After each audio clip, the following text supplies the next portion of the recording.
Vincent Keller, bonjour. Bonjour. Vous êtes donc candidat popiste au Conseil d'État. Vous avez 46 ans et demi et vous habitez la plus belle ville du monde, c'est ça? Vous m'avez dit l'autre jour. Bien évidemment, la plus belle île du monde, c'est Renan. Tout le monde le sait. Vous êtes également député au Grand Conseil. Vous êtes enseignant d'informatique au gymnase. Reconversion, c'est ça? C'est ça, reconversion. J'étais informaticien précédemment et maintenant je suis prof de gymnase à Beaulieu, à Lausanne. Et avec un très grand plaisir, je transmets toutes mes connaissances à mes élèves. En tout cas, j'essaye. Vous étiez dans le domaine des mathématiques aussi. Qu'est-ce qui finalement vous a poussé à vous engager dans cette science inexacte qu'est la politique? Est-ce qu'elle est vraiment inexacte? Je ne crois pas. Je pense qu'effectivement, les mathématiques sont une science exacte pour ceux qui y croient, pour ceux qui y vont jusqu'au bout, qui posent les bases de cette science exacte. Mais je pense que la politique, ça l'est aussi. Il y a des convictions, il y a des bases communes qu'on a, par exemple, à gauche, il y a des bases qu'on a à droite, et puis ces bases-là, on doit les défendre, et j'en fais partie. Je fais partie de ceux qui sont à gauche, qui sont à l'extrême gauche, même, à la gauche, du Parti socialiste. Et jamais je ferai le moindre pas en direction de ceux qui vont détruire mes convictions profondes. Je serais d'accord de faire quelques compromis, mais je ne serais pas d'accord d'aller contre mes convictions. Et pourquoi le POP finalement? Parti ouvrier populaire, c'est plutôt Renan, mais ça ne correspond pas forcément à un milieu universitaire, un milieu scientifique. Pourquoi finalement le POP? Parce qu'il y a du choix maintenant à la gauche de la gauche. Vous avez parfaitement raison. Le POP, c'est simplement que c'est une histoire personnelle. Mon père faisait partie du POP dans les années 70. Ma mère aussi. D'ailleurs, ma mère qui est maintenant exilée dans le magnifique canton du Valais, qui me téléphone chaque fois, dis donc Vincent, qu'est-ce que je dois voter ici, mais qui c'est que je peux élire dans ce canton, j'ai que le choix entre le PDC et le PLR. Je lui dis, écoute, vote vert, mais il n'y a même pas les verts. Vote socialiste.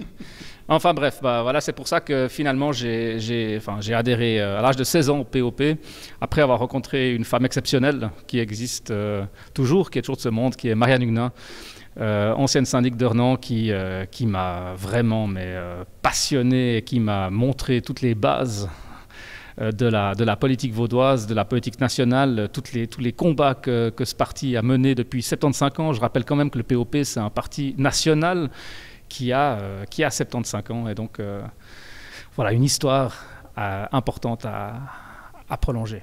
Mais grandir à Renan, ville ouvrière, justement, qui s'est développée avec les ouvriers et les migrants, évidemment, ça vous a marqué aussi, ça vous a influencé? Mais je me rappelle quand j'étais moi-même à l'école, à Florissant, c'était mon petit quartier quand j'étais jeune, les 3/4 de ma classe, c'était des Italiens, des Espagnols. Aujourd'hui, les 3/4 de la classe de ma fille, c'est des gens qui viennent de l'ancienne Yougoslavie et des pays de l'Est. Ça, c'est Renan. Et ça m'a énormément amené en termes de multiculturalité, en termes de connaissance de l'autre, en termes de discours avec les autres. J'espère que ça va être la même chose avec ma fille d'ailleurs. Et ça, c'est Renan. Et c'est pour ça que c'est la plus belle ville du monde. On va parler en détail de ce que vous voulez proposer pour les classes populaires notamment. Je vous pose cette question qu'on pose à tous les candidates et candidats. Je vous donne les clés du Conseil d'État. Vous avez carte blanche d'un coup de baguette magique. Qu'est-ce que vous changez dans le canton? Ce que je change dans le canton, j'aimerais que le canton ressemble à Renan. J'aimerais qu'il soit, j'aimerais que le canton ressemble à Renan parce que j'aimerais qu'il soit égalitaire. J'aimerais qu'il soit proche des gens. J'aimerais qu'on écoute toutes et tous dans ce canton et non pas qu'on les écoute, mais qu'on respecte exactement ce qu'ils disent, c'est-à-dire ce qu'ils sont. Parce que je gagne 2000 francs par mois, j'aimerais avoir les mêmes services que celui qui gagne 1 million par mois. Parce que j'ai un problème avec l'écologie, j'aimerais que cette écologie-là soit respectée dans tout ce canton. Ça, pour moi, c'est ça les clés du Conseil d'État. Moi, j'appelle ça les clés du paradis. Venons sur cette initiative populaire. Elle va faire beaucoup parler de vous. C'est une initiative lancée par la gauche la gauche radicale. Je ne sais pas quel terme vous préférez. Alors, extrême au POP, gauche, enfin on a plein d'appellations. Au POP, la gauche radicale, on l'aime pas tellement. D'accord. Ce qu'on apprécie énormément au POP, c'est la gauche populaire. Parce que nous sommes les derniers, à mon avis, les derniers à défendre le peuple. On n'est pas radicaux, mais on est populaire. On défend la gauche populaire. Initiative pour des transports publics gratuits. On va voter cette initiative, mais est-ce que ça va pouvoir se faire ? Mais plus que ça va pouvoir se faire, c'est un choix politique. Si on a conscience, je voudrais dire en commencement, si on a conscience de l'urgence climatique, que le Grand Conseil a voté d'ailleurs, à quasiment l'unanimité, si on a conscience des problèmes sociétaux, des problèmes de justice sociale, alors il faut offrir aux gens la possibilité justement de pouvoir prendre des transports publics gratuits, de se transporter chez eux, depuis chez eux jusqu'à leur travail, depuis chez eux jusqu'à leur loisir, gratuitement. Ça, c'est la raison, et ça, c'est vraiment une action qui est complètement écolo, qui est complètement sociale, et je suis absolument convaincu que les Vaudoises et les Vaudois vont accepter cette initiative. Je n'ai pas le moindre doute, finalement. Et comment on finance cette mesure qui est à vocation sociale ? Parce que c'est toujours le problème avec les politiques de gauche, en tout cas c'est ce que pointent les adversaires de la gauche. Il faut trouver l'argent, et l'argent on ne l'a pas forcément. Alors là, les adversaires de la politique de gauche sont toujours les adversaires standards, c'est-à-dire qu'ils disent toujours il faut favoriser les riches. Donc il faut que les riches payent le moins possible pour que la gauche paye le plus possible. Eh bien non, on dit non, nous on veut une justice sociale. Nous on veut que ces milliards qui sont récupérés par l'État via l'impôt, et je suis pour l'impôt, soient réinvestis correctement. Comment ils le sont ? Notamment par des transports publics gratuits. L'opération, elle ne coûte pas si cher, 350 à 400 millions. C'est quasiment la moitié de ce que l'État a mis de côté pendant les 10 dernières années. Finalement, c'est rien. Qu'est-ce qu'on fait avec ces impôts, Vincent Keller ? La droite dit on peut économiser 6 milliards, il faut alléger le porte-monnaie des particulières et des particuliers. Je pense que vous êtes d'accord d'un côté. L'Alliance Rose-Verte dit il faut maintenir les taux d'imposition parce qu'on a besoin de ces financements justement pour avoir des infrastructures. Où est-ce que vous vous situez par rapport à ça ? Moi, je pense que l'impôt, c'est quelque chose qui est juste et tout le monde doit le payer. Moi, je pense que l'impôt permet justement une redistribution, et c'est d'ailleurs son objectif principal, historique, de redistribution des finances personnelles finalement de chacun et de chacune. Moi, je pense qu'après, il y a des choix politiques à faire. Est-ce qu'on veut baisser les impôts ? Ça veut dire que pour moi, qui gagne quelques milliers de francs par mois, 3 points d'impôts cantonaux en moins, ça va me faire peut-être 2 cafés en moins que je paierai en moins à ma pause de midi au gymnase de Beaulieu. Est-ce que c'est ça que je veux ? On regarde des millions, on rappelle qu'un point d'impôt cantonal, c'est 30 millions qui rentrent dans les caisses de l'État. Est-ce que ces 30 millions qui permettent de payer et de financer des politiques publiques, notamment la santé, notamment les transports, notamment le social, est-ce qu'on a envie justement de les baisser ? Eh bien moi je dis non. Je préfère perdre 3 cafés et avoir un service public, notamment la santé, je pense aux CHUV, notamment les transports publics, je pense aux transports publics gratuits, ou le social, qui soit efficace pour toutes les Vaudoises et les Vaudois. Donc on fait quoi ? On augmente les impôts des, entre guillemets, riches, on revient avec un projet de taux unique. Qu'est-ce qu'on fait ? Déjà, on va essayer de se mettre d'accord avec l'ensemble du monde. Le canton de Vaud a fait une erreur majeure de baisser absolument de manière inouïe l'impôt sur le bénéfice des entreprises via ce fameux accord entre le PS et le PLR, RIE 3, qui a permis d'économiser pour les grandes entreprises des millions, voire des milliards. Eh bien, moi je dis non. Je dis qu'il faut revenir à ce qu'un gauchiste comme M. Trump a demandé, d'arriver à 20% au lieu des 13,5% que nous avons actuellement dans ce canton. Ça, pour moi, c'est déjà un premier pas. Taxer les entreprises qui font du bénéfice, et ça ne concerne absolument pas, mais loin de là, les petites et moyennes entreprises de ce canton qui font la force économique de 70% des entreprises de ce canton. Il est beaucoup question des multinationales aussi. Hein. Il y a ces exonérations d'impôts durant 10 ans parfois pour les entreprises qui s'implantent dans le canton. Qu'est-ce qu'on fait avec elles ? Est-ce qu'on leur dit maintenant vous payez le prix fort au niveau des impôts ou vous partez ?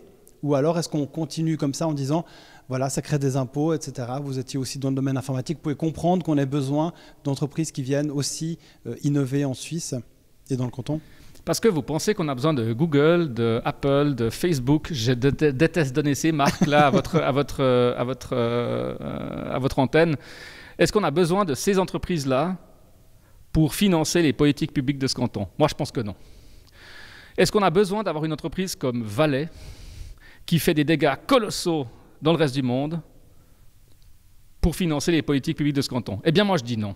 Si ces politiques publiques doivent être financées, ce n'est pas via des gens qui critiquent et qui cassent finalement des écosystèmes et d'ailleurs des sécurités personnelles, hein, si je pense aux GAFAM ailleurs, eh bien, moi, je suis complètement contre. Je peux me dire sans problème qu'elles peuvent partir, voir ailleurs.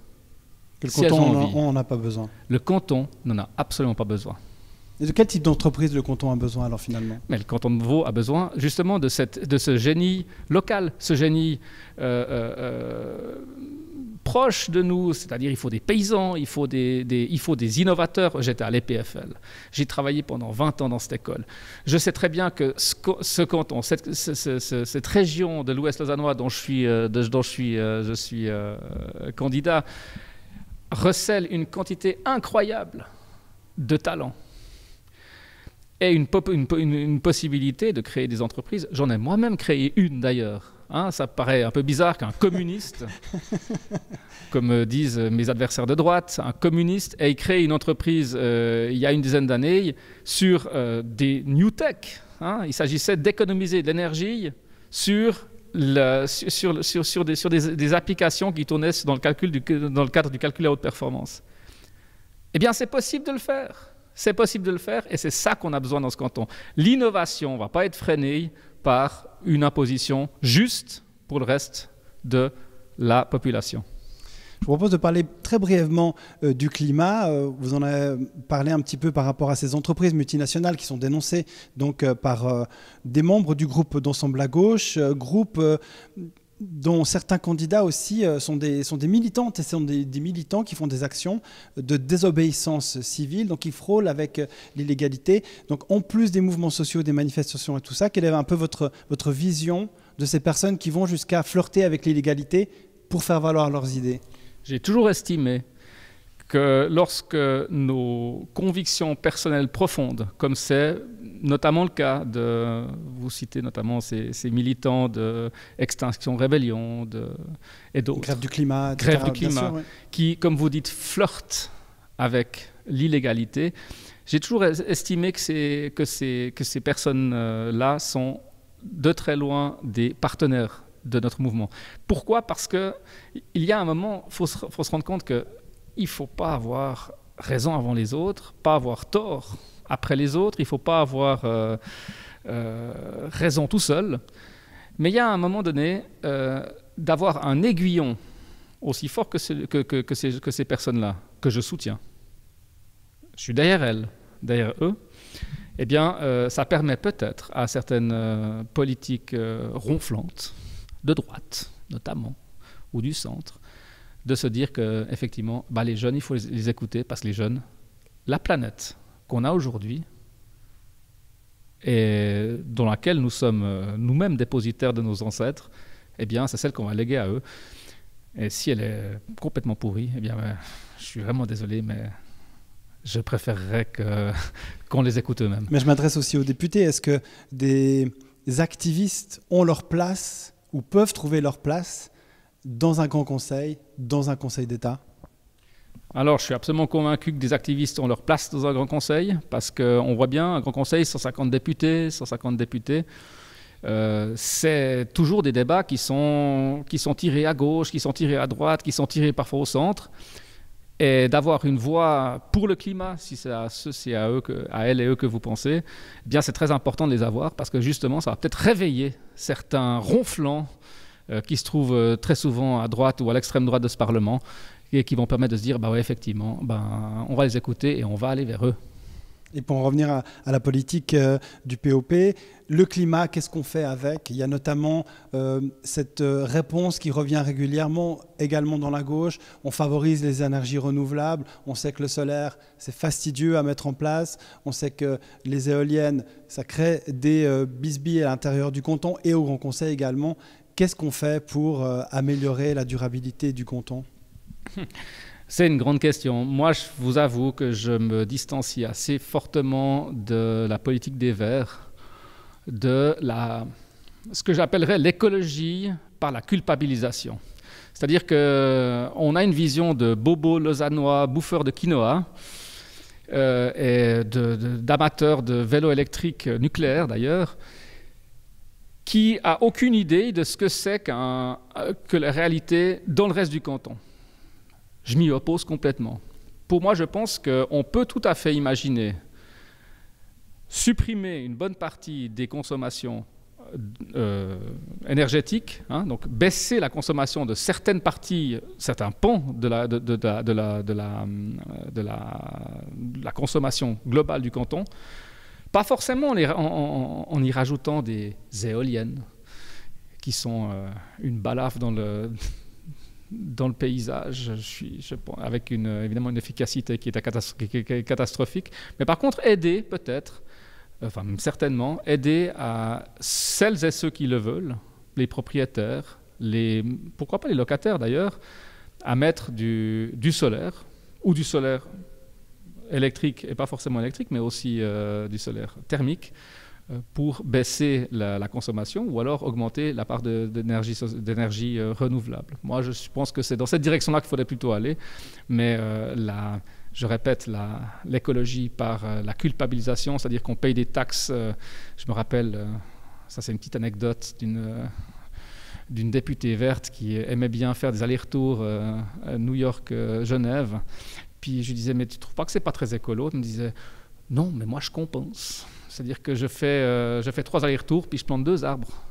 Eh bien, ça veut dire quoi? Ça veut dire que les riches ont le droit de polluer, et puis les pauvres, ils bouffent du nucléaire. Merci beaucoup Vincent Keller. On vous laisse retourner au Grand Conseil à pied, alors du coup, j'imagine. Évidemment, je n'ai pas de permis de voiture.